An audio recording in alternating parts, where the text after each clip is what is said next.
to me like, I'ma turn it up and then I'm gonna take it down. I'ma turn it up and then I'm gonna take it down. Hey y'all, it's Caitlyn, pronouns she, her. So it's been 2 years since I've done any kind of baking video, and I've only ever done one, so we'll see how well this one goes. But months ago, I was on TikTok scrolling through and I found a recipe for a caramel apple toffee cake, and I liked it. So I saved it and I decided to make it around Thanksgiving. It's literally a week before Thanksgiving, but I don't really care. I want to do it now. And last time I left the recipe in the description box below, but I cannot find that original one. I took a screenshot of it when I first saw it. So I'm just going to post the screenshot on Instagram if any of y'all want the recipe for it. And I have no idea what the original creator's name was. I don't even know if it was their recipe or if they took it from someone else. I honestly don't know. But we are going to be making this cake completely from scratch. My mom makes a similar cake that's all chocolate that is very close to this, at least with the topping wise. So we're gonna, I don't know if it'll be anywhere close to that, but we'll see. But it's not those that are health conscious, I'll tell you that much. But I do want to show off because I actually got these last year and I never showed them off in a video. But this is the perfect time to show you guys. These are the Pokemon mixing bowls from the Pokemon Center website, and they are under their holiday shop, and they do have them still this year. You get 3 different sizes of the mixing bowls for only $35, which isn't bad for a licensed product. And you have Pikachu, Eevee, Alcremie, Munchlax, Milcery, Teddiursa, Eevee, Swirlix. Is there anyone else? Slurpuff is on here too. So a lot of really cute Pokemon. I love these. We actually use these all year round just to like put fruit and stuff in. So this is the first time I'm actually using them for their designated purpose, which is a mixing bowl. But anyway, let's go ahead and start. I think I'm 99% positive I have everything. And I can't get the camera angled correctly. Okay, maybe that doesn't cut off my head as much, but I also want you guys to be able to see what I'm doing. So we're just gonna do it like that. All right, so first step for the medium-sized bowl is to get the flour, baking powder, and cinnamon, salt, and stuff. The oven's already preheated. The oven's ready to go. So 2 cups of flour is the first step. And I am spooning it in. I know it's more accurate, but it's also stupid. Takes so much longer. And I've already made a mess.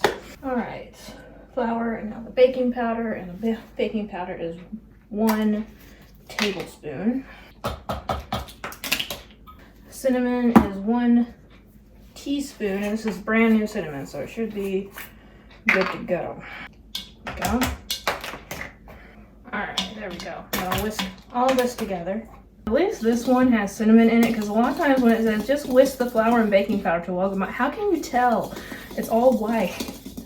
At least the cinnamon tints it here, so you can kind of tell. Now we need the wet ingredients, and we're going to use the large size bowl for this one. And that includes both sugars and the butter. I'm going to go ahead and put the butter in the microwave to start melting. My aunt just asked me if I took the paper off the butter. Like I'm that stupid. I'm not Brandy. Okay. Brandy made a whole pie without using any sugar once, so I'm not going to say she wouldn't be that stupid either. All right. 3/4 of sugar, and then 1/2 cup of light brown sugar. Okay, it doesn't say anything about packing the brown sugar, so we're not going to. Whisk this together and then add the other ingredients to it. All right, now it says to add the butter and the vegetable oil, so let me put the vegetable oil in first. The vegetable oil is for 1/2 cup. There's the oil. Now let me go grab the butter out of the microwave. And it is unsalted and paperless. All right, let's get this together. All right, now it says to add the eggs, the sour cream, and the vanilla extract. So we got 3 large eggs. Did I get a small piece of shell in there? Yes, I'll fish it out in a second before I start mixing, I promise. All right, eggs, and the next is sour cream. I absolutely hate sour cream, but I'm okay with it in desserts and stuff. All right, and it is 1/4.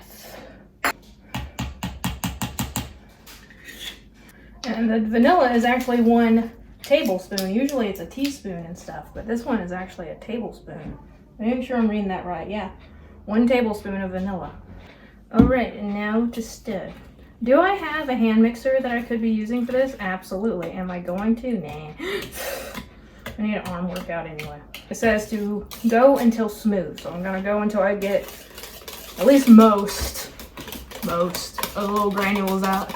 Add the flour mixture alternating with milk and whisk until smooth.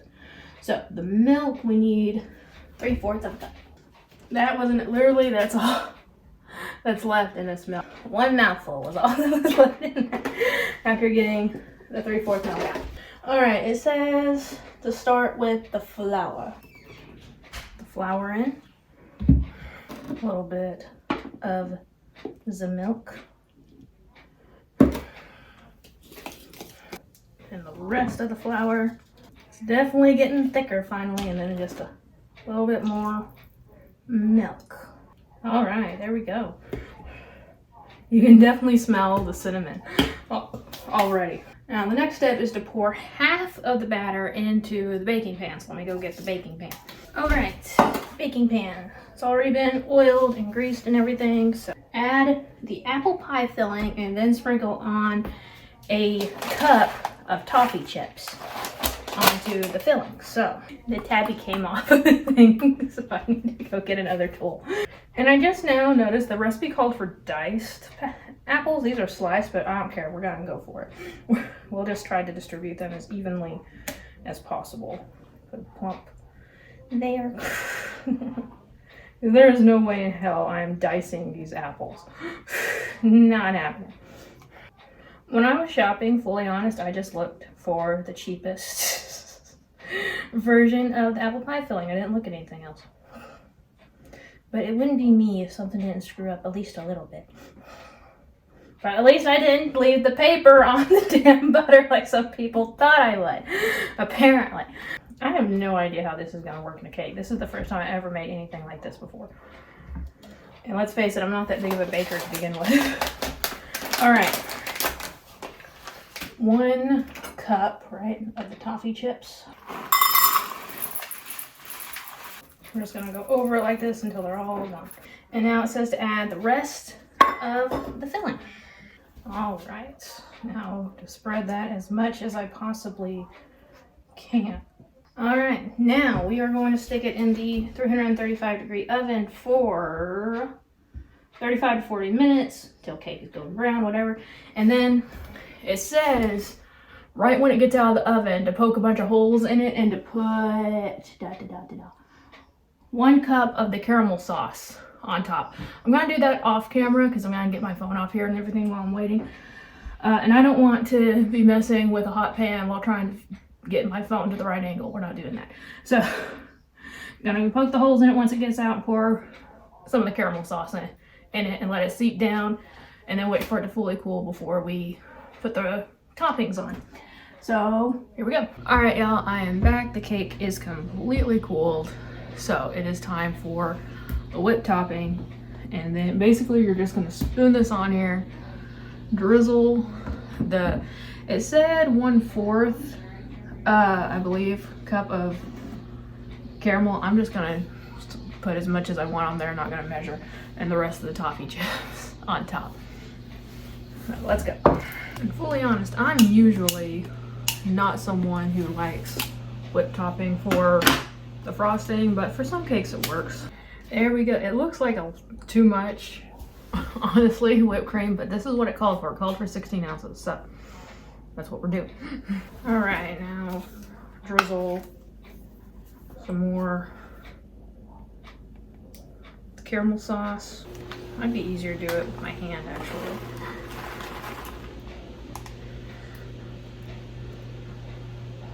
Now, if this is anything like the cake that my mom makes with this kind of topping, it's gonna be better the next day when this whipped cream is sunk into the cake a little bit. But I'm definitely gonna try it now. So, I will say the size of this is extremely like crunchy. I think due to the sugar from the apple pie filling. I probably should have put it in a plate so you guys could see it better. But that's what it looks like. It looks really good. Yes, this is amazing. You definitely taste the cinnamon. It tastes like an apple cake. And you get that crunch from the toffee. It is so good. I love this. Future Caitlyn here for an update. So remember when I said that I thought this cake would be better the second day? It was not. It keeps getting more dry. I thought that the sour cream was supposed to prevent that from happening, but this cake is super dry like 2 or 3 days later. And to the point where I don't know if we can eat any more of it. Like it's kind of bad. So probably only make a half batch, or if you know there's more people eating it in your house. With me, it's just mainly just me and my aunt because my mom doesn't like cinnamon that much. Then yeah, if it's a large gathering, then sure. And if you're gonna eat it right away, but it's not a cake that'll keep, I will say that. So again, I'm going to put this recipe on my Instagram feed because I can't really link it in the description box below because it's just a screenshot. So highly recommend. Let me know what y'all are cooking for Thanksgiving, any desserts or anything that you're making from scratch. Sorry for the voices in the other room. I told her I was filming. Whatever. But anyway, thank you all so much for watching. Remember, like always, it's a community, not competition. I'll see y'all later. Bye.